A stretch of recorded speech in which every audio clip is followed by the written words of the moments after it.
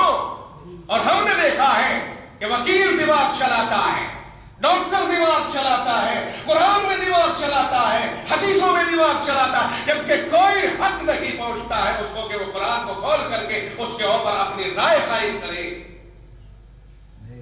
نحو ہے, صرف ہے, منطق ہے, بلاغت ہے, معنی ہے, بدیع ہے, بیان ہے, اور علم اصول حدیث ہے, حدیث ہے, اصول تفسیر ہے, تفسیر ہے, فقہ ہے, اصول فقہ ہے. میں جتنے نام لیے معاف کیجئے, آپ میں سے کون ہے جو ان علوم کو جانتا ہو؟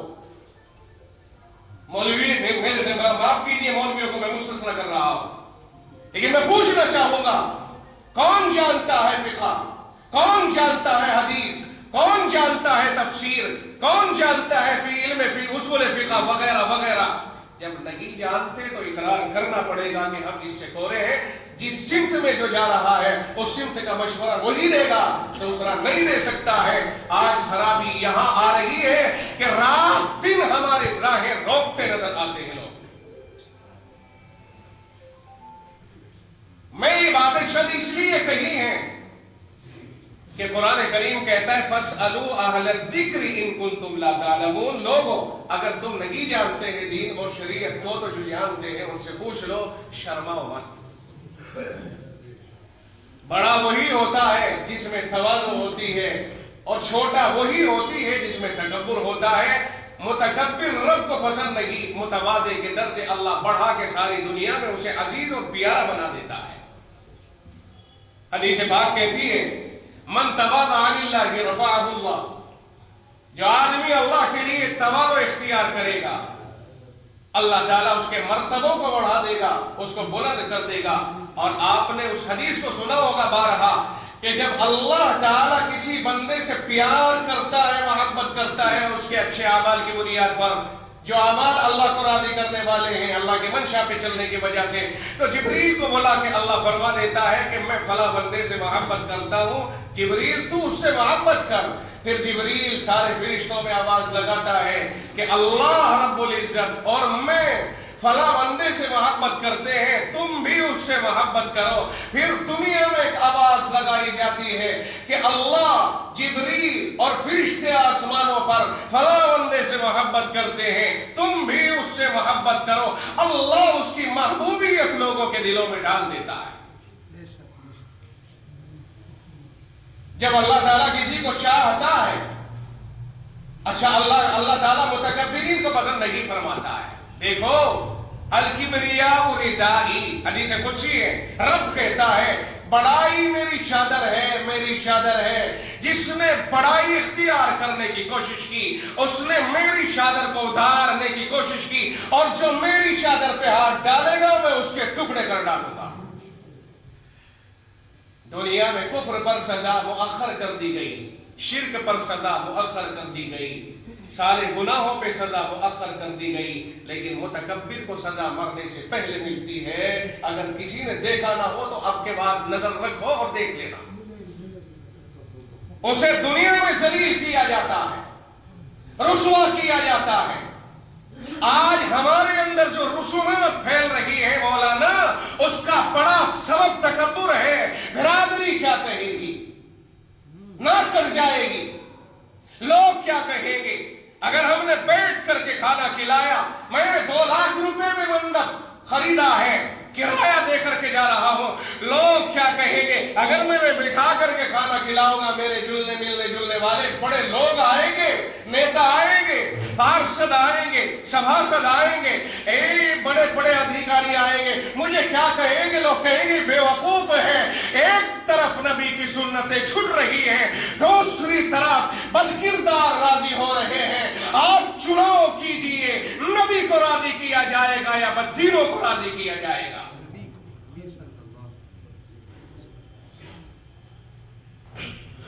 روایتوں میں آتا ہے شاہ ایران کے پاس 2 صحابی رسول اکرم صلی اللہ علیہ وسلم نے بھیجے ہیں کہ جاؤ وہاں انہیں اسلام کا تعارف کرا کے آؤ۔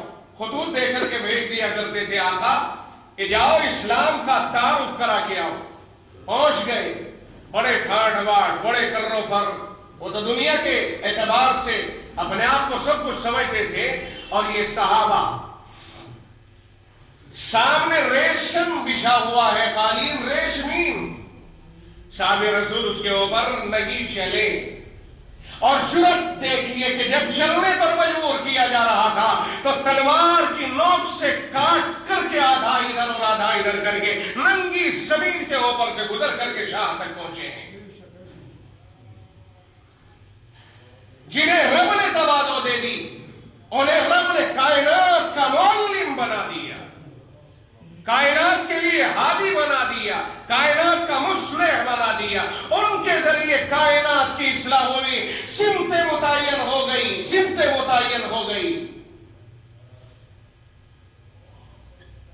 حضرت خولہ بنت حکیم رضی اللہ تعالیٰ عنہ ایک صحابیہ ہے، خدا کی قسم ایک صحابیہ ہے، ایک عورت ہے، بوڑھی عورت ہے۔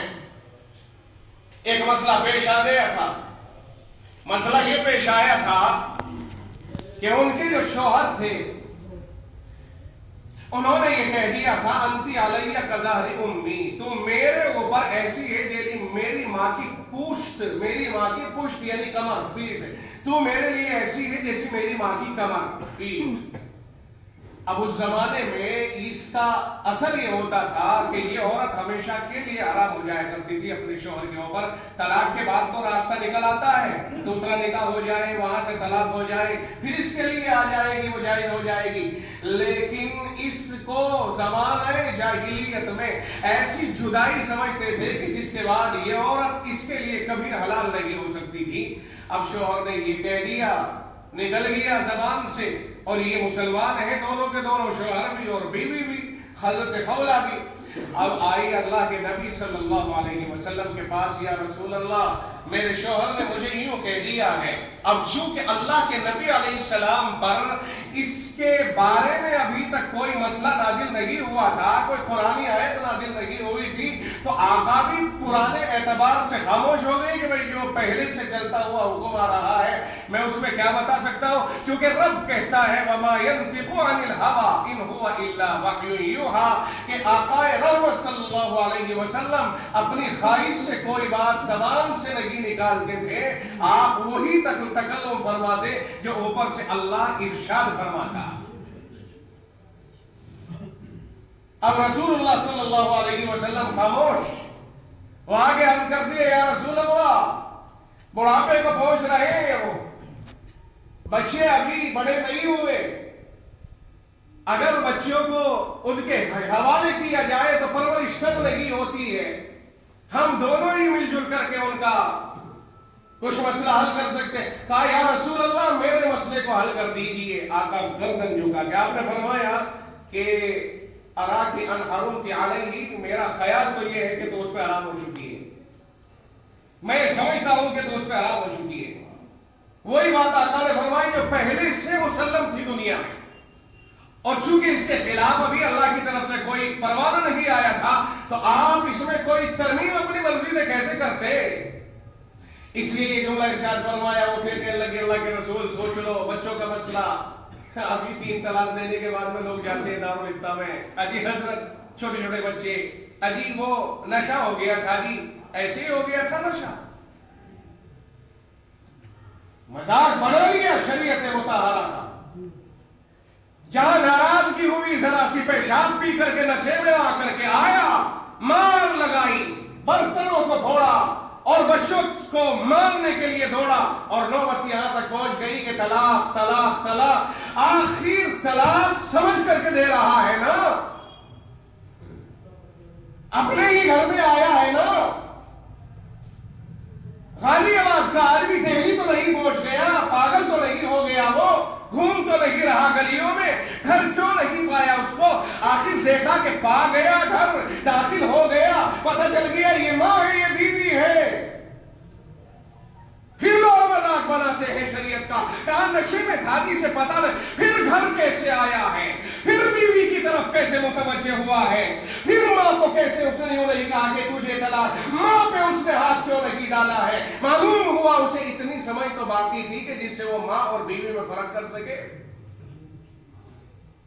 شریعت کہتی ہے کہ اگر تم میں اتفاق نہ رہے، مجبور ہو جاؤ تم، تو طریقہ کار یہ ہے کہ اسے سمجھاؤ، نہیں مانتی ہے، ڈانٹ ڈپٹ کر کے دیکھ لو، نہیں مانتی ہے، ہاتھ مار کے دیکھ لو، غصہ ظاہر کرو، نہیں مانتی ہے، اسی کمرے میں اس کی طرف دیکھو مت، منہ پھیر کے، ایک بستر پہ پڑے ہو تو منہ پھیر کے سو جاؤ، ایک طرف کو منہ کر کے سو جاؤ، یہ برداشت نہیں ہوگا جدا ہونا، لیکن نہیں مانتی تو اب اوپن کر دو، ایک اس کے خاندان میں سے بلاؤ، ایک اپنے میں سے بلاؤ۔ ابھی تک تو اندر اندر تھا، ہمارا حال یہ ہوتا ہے کہ شروع میں ہی اتنا شور مچاتے ہیں، گالیاں دیتے ہیں کہ پہلی قسط کو ہی سارا محلہ سن لیتا ہے۔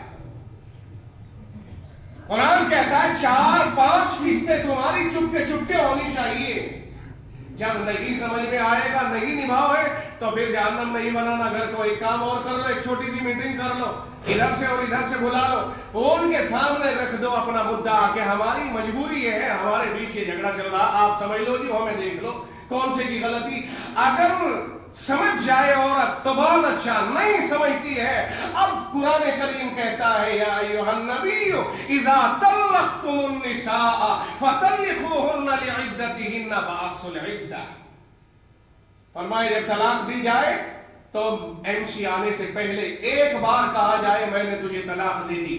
اس کا فائدہ یہ ہوگا کہ عدت کے زمانے میں دونوں کو سمجھنے کا موقع ملے گا، اگر دونوں کو سمجھ آ جائے تو پھر آپ اسے اپنے گھر میں جو کا تو رکھ سکتے ہو، نکاح پڑھانے کی الگ سے ضرورت نہیں۔ ایک طلاق سے یہ فائدہ ہوتا ہے، جو 3 طلاق دے کے کہتے ہیں مفتی صاحب آپ سمجھ لو، در حقیقت یہ ان کے نہیں بلکہ ان کے سمجھنے کی ضرورت ہے جو طلاق دینے والے ہیں۔ طلاق دینے کے طریقے کو امت کو سمجھانے اور سمجھنے کی ضرورت ہے۔ شرع طلاق پھیلتی جا رہی ہے، بڑھتی جا رہی ہے، اور لوگ 3 طلاق دے دے کر خاموشی کے ساتھ انہیں اپنے گھروں میں روک رہے ہیں، آرام کاریاں کر رہے ہیں۔ اگر کوئی دارالفتہ تک پہنچ گیا، میں سمجھتا ہوں دیندار ہے وہ، ورنہ وہاں تک پہنچنے کی ضرورت ہی نہیں محسوس کرتے ہیں، وہیں اندر ہی اندر مسئلہ حل ہو جاتا ہے۔ یہ صورتحال ہے، مار دھاڑ، گالم گلوچ، معاشرے کو تباہ کرنے والی چیزیں، اس طرح کے کام ہمارے نوجوان کر رہے ہیں، غلط صحبتوں سے اس طرح کی۔ بسا اوقات جس بچی کو ہم نے بہت آرزوؤں کے ساتھ مانگ کر لیا تھا ان کے ماں باپ سے، آج وہی بچی ہمارے گھر میں آ کر کے جدا ہو رہی ہے، اجنبی بن رہی ہے۔ آج مائیں اپنی بیٹیوں سے بات کرتی ہیں لیکن ان بیٹیوں کو اپنے مشوروں میں شریک نہیں کرتی، تنہا ہو کر چھپ کر کے اگر وہ آ جائیں تو گفتگو بند کر دیتی ہیں۔ کیا وہ آپ کے گھر کی بہو نہیں ہے؟ میں یہ باتیں خواہ نہیں کہہ رہا ہوں، یہ باتیں موجود ہیں معاشرے میں۔ اس کے گھر سے کوئی ملنے آ جائے، لڑکی کو اتنا وقت نہیں دیتے کہ تنہائی میں مل سکے، کوئی بات کر سکے، کوئی نہ کوئی وہاں پھنسا رہے گا۔ اس کا مطلب کہ ہوا چور ہے دل میں، آپ نے کوئی غلطی کر رکھی ہے جو موقع نہیں دیا جا رہا. آج ٹیلی فون ہو گیا ہے, فتنے عام ہو گئے, اور ٹیلی فون سے ساری ریکارڈنگ ادھر سے ادھر منتقل ہو رہی ہے. نہ لڑکیوں کو یہ احساس ہوتا ہے کہ تمہیں ایک گھر سے تمہارے ماں باپ نے نکال دیا, دوسرے گھر میں رب نے تمہیں پناہ دے دی, یہاں تمہیں کھانا کھلانے کے لیے, کپڑے پہنانے کے لیے, مکان دینے کے لیے, بیماریوں کا علاج کرانے کے لیے ایک شاندار نوجوان شوہر عطا فرما دیا جو تمہیں محفوظ طریقے پر ساری ضرورتیں فراہم کر رہا ہے. انہیں بھی یہ احساس ہونا چاہیے اور گھر والوں کو انہیں یہ تلقین کرنی چاہیے کہ جس گھر تم جا رہی ہو اس گھر کی عزت آبرو تمہارے لیے سب سے بڑی چیز ہونی چاہیے. خبردار میری بیٹی, اگر تجھے سسرال کی طرف سے یہاں کوئی شکایت پہنچی, کوئی باپ کوئی ماں اپنی بیٹیوں کو اگر یہ تلقین کرے, کیا مجال کہ پھر وہاں سے وہ مرغے کو چٹنی بتائے, کیا مجال کہ پھر وہاں 1 کلو آٹا پکانے کو 10 کلو بتائے, کیا مجال کہ پھر وہ وہاں 2 مرچ مسالہ رگڑنے کو آدھی کلو مرچ روزانہ رگڑنا بتائے. اس کا مطلب یہ ہوا کہ ہم سے رشتے نبھانے نہیں آتے ہیں, بہت سارے لوگوں سے رشتے نبھانے نہیں آتے ہیں. بیٹیوں کو چلنے سے پہلے ماؤں کا سہارا یہ ہوتا ہے کہ بیٹی دیکھو, ہم نے تمہیں کوئی بیچا نہیں, تمہیں کوئی یوں خالی ہاتھ نہیں ترکھایا, ہم نے گھر میں آگ لگائی ہے, گاڑی بھی دی ہے, بائک دی ہے, بلٹ دی ہے, فلاں مال دیا ہے, نقد کیش دیا ہے, اس لیے وہاں کسی سے دبنے کی ضرورت نہیں. کوئی پریشانی ہو فوراً ٹیلی فون سے بتا دینا, جس حال میں بھی ہوگا تیرا بھیا وہی ملے گا. بھیا کیا ملے گا؟ یہ ماں اپنی بیٹی کو جدا کرنے کے حالات بنا رہی ہے. جن ماں کا یہ درس ہوتا ہے وہ اپنی بیٹیوں کے گھروں کو اجاڑنے والی ڈائن کہلاتی ہیں. ماؤں کے حالات نہیں ہوتے جو ہمارے معاشرے کے اندر بہت سی مائیں پیش کر رہی ہیں. گھر پہ بچی آئی ملنے کے لیے, کوئی بات شکایت تھی, کہہ دی, روک لیا, کہا نہیں بھیجیں گے. کیوں نہیں بھیجو گے؟ آپ نے اپنی بیٹی کو نکاح کرا دیا ہے, آپ کا کوئی حق نہیں رہا ہے اس کے اوپر. شوہر اس کا ذمہ دار ہے. شوہر آپ سے صرف ملاقات کرنے کے لیے آنے کی اجازت دے سکتا ہے ماں باپ سے, لیکن ماں باپ کو اسے اپنے گھر روکنے کا کوئی حق نہیں ہے. فقہ اسلامی یہی کہتا ہے. آج بیٹیوں پہ قبضہ کر کے بیٹھ جاتے ہیں, نہیں بھیجوں گا جی, اجی 1 مہینے بعد بھیجوں گا, اجی وہ 15 دن بعد بھیجوں گا, اجی یہ کرنا. گاؤں میں یہ کام بہت چلتا ہے.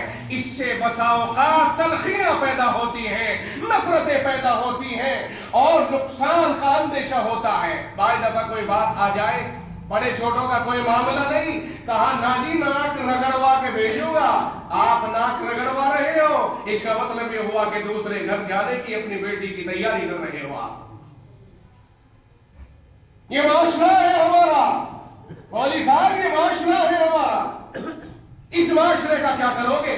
آپ باہر کی نہ جائیے, آپ اندر کی کہیے, آپ بیتی کہیے, آپ دوسروں کی بیتی ہوئی پر کیا ضرورت پڑی ہے ہمیں تبصرہ کرنے کی؟ اپنے اوپر جو گزر رہی ہے اس کو کہیے. بیٹا بیوی دونوں جوڑا بن چکا ہے, تا حیات اللہ رب العزت نے ایک کو دوسرے سے جوڑ دیا ہے. ان کی محبتوں کو بڑھنے دو. اگر بیٹا ہمارا بیوی سے تنہائی میں ہنستا کھیلتا نظر آ رہا ہے, بہت ساری مائیں وہ ہے جو بیٹے کی ہنسی کو دیکھ کر کے سمجھتی ہے کہ تعویذ پلا دیے گئے. جس ماں کو اپنے بیٹے اور بیوی کی دونوں کی محبتیں پسند نہیں ہے, وہ ماں کا کردار نہیں ادا کر رہی ہے. معاف کیجیے, ماں باپ کے حقوق بہت اونچے ہیں, ماں باپ کا مرتبہ بہت اونچا ہے, اور اولاد کے لیے جنت ہے مائیں, جنت ہے باپ. آقا نے فرمایا رضا الرب فی رضا الوالد, فرمایا باپ کی رضا میں اللہ کی رضا ہے, باپ کی ناراضگی میں اللہ کی ناراضگی ہے. ماں کے لیے فرمایا ان الجنت تحت اقدام امہاتکم, جنت تمہاری ماؤں کے قدموں کے نیچے ہے, جنت تمہاری ماؤں کے پیروں کے نیچے ہے. جس ماں کا مقام یہ ہے, ایک دور وہ تھا کہ بیٹیاں پیدا ہوا کرتی تو زمین میں گاڑ دیا کرتے تھے. روایتوں میں حدیثوں میں اس کا پتہ چلتا ہے. قرآن کہتا ہے وَإِذَا الْمَوْءُودَةُ سُئِلَتْ, قیامت کے دن کو اس وقت کو یاد کرو جب زندہ زمین میں گاڑی ہوئی بچی سے پوچھا جائے گا بِأَيِّ ذَنبٍ قُتِلَتْ, کہ اسے کون سے جرم پہ مارا گیا تھا. ظاہر ہے ان کا جرم کیا تھا؟ بیٹی ہونا.